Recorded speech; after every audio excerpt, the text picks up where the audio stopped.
Hi, കടച്ചക്ക പുഴുങ്ങി കഴിച്ചിട്ടുണ്ടോ? കറിയല്ല, വെറുതെ പുഴുങ്ങി കഴിക്കുന്നു.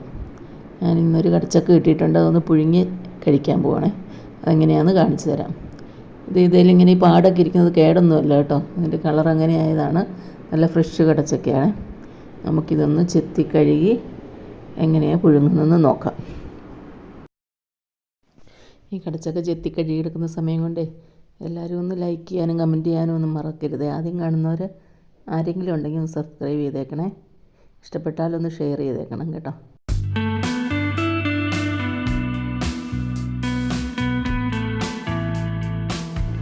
കടച്ചക്കയുടെ പകുതി നമ്മൾ ചെത്തിയെടുത്തിട്ടുണ്ട്. ഇനി നമുക്കിത് കഷ്ണങ്ങളാക്കി വെള്ളത്തിനകത്തോട്ട് ഇടാം. വെള്ളത്തിനകത്താണ് കടച്ചക്ക അരിഞ്ഞിടേണ്ടത്, അല്ലെങ്കിൽ അതിനൊരു കറ പിടിക്കുവേ. ചെത്തി കുറേ നേരം വെച്ച് കഴിഞ്ഞാൽ അതിനൊരു കറ പോലെ പിടിക്കും. അപ്പോൾ നമ്മളിത് ചെത്തിയാലും ഉടനെ വെള്ളത്തിനകത്തോട്ട് ഇടണം. ഇതിപ്പം പുഴുങ്ങാനുള്ള പാകത്തിനുള്ള കഷ്ണങ്ങളാക്കി ഞാൻ വെള്ളത്തിനകത്തോട്ട് ഇടുകയാണ്. ഇനി ഇത് നമുക്ക് കഴുകി വാരിയെടുക്കാം. കുറച്ച് തേങ്ങ ചിരണ്ടി ചേർത്താണ് കടച്ചക്ക വേവിക്കുന്നത്. അതിനാവശ്യമായിട്ട് കുറച്ച് തേങ്ങ ചിരണ്ടിയിട്ടുണ്ട്. ഇനി ഇതിലേക്ക് കുറച്ച് വെള്ളം ഒഴിച്ചിട്ട് നമുക്ക് നന്നായിട്ട് കൈകൊണ്ട് ഇതൊന്ന് ഞെരടി പിഴിഞ്ഞെടുക്കാം.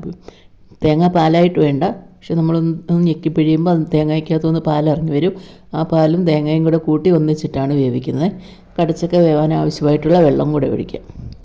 എന്നിട്ട് നമുക്ക് ഇതെല്ലാം കൂടെ വേവിക്കാൻ പറ്റും. അരിഞ്ഞു വെച്ചിരിക്കുന്ന കടച്ചക്ക നമ്മൾ ഏത് ചട്ടിക്കകത്താണ് വേവിക്കുന്നത് ആ ചട്ടിക്കകത്തോട്ടിട്ടു. ഇനി നമുക്ക് വെള്ളം ചേർത്ത് ഞെരടി വെച്ചിരിക്കുന്ന തേങ്ങ പാലോട് കൂടിയത് അത് മൊത്തമായിട്ട് ഇതിനകത്തോട്ട് ഒഴിക്കാം. ആവശ്യത്തിനുള്ള ഉപ്പ് ചേർക്കാം.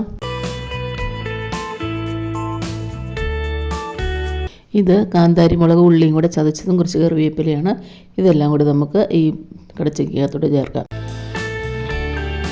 ഇനി നമുക്ക് എല്ലാം കൂടെ കൈ കൊണ്ടൊന്ന് മിക്സ് ചെയ്യാം. കടച്ചക്കയ്ക്ക് അധികം വേവില്ല കേട്ടോ, അതുകൊണ്ട് ഒത്തിരി വെള്ളമൊന്നും ഒഴിക്കല്ലേ. നിങ്ങൾക്ക് വെള്ളമൊന്നും ആവശ്യമില്ല. ആവശ്യത്തിനുള്ള വെള്ളം ഒഴിച്ച് ഇനി നമുക്ക് ഇത് വേവാനായിട്ട് വെക്കാം.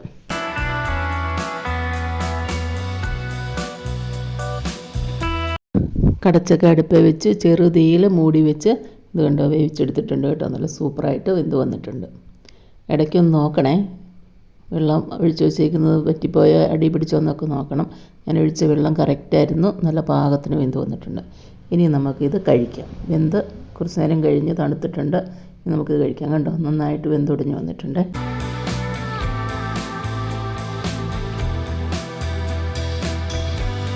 കടച്ചക്ക ഒരു പ്ലേറ്റിലോട്ട് വിളമ്പി ഇനി ഞാൻ കഴിക്കാൻ പോവാണ്. ഇതിനകത്ത് നമ്മൾ ഉള്ളി മുളകൊക്കെ ചതച്ചിട്ട് തേങ്ങയൊക്കെ ചേർത്താനും പ്രത്യേക കറിയൊന്നും വേണ്ട. കറി കൂട്ടിയാലും കുഴപ്പമില്ല. നോൺ വെജ് കറി നല്ലതാണ്. ഇറച്ചിയോ മീനോ ഒക്കെ കൂട്ടി കഴിക്കാൻ നല്ലതാണ് കേട്ടോ. നല്ല സൂപ്പർ ടേസ്റ്റി ഇങ്ങനെ തന്നെ കഴിക്കാൻ. ഇനി കടച്ചക്ക കിട്ടുമ്പോൾ എല്ലാവരും ഒന്ന് ഉണ്ടാക്കി നോക്കണേ. ബൈ.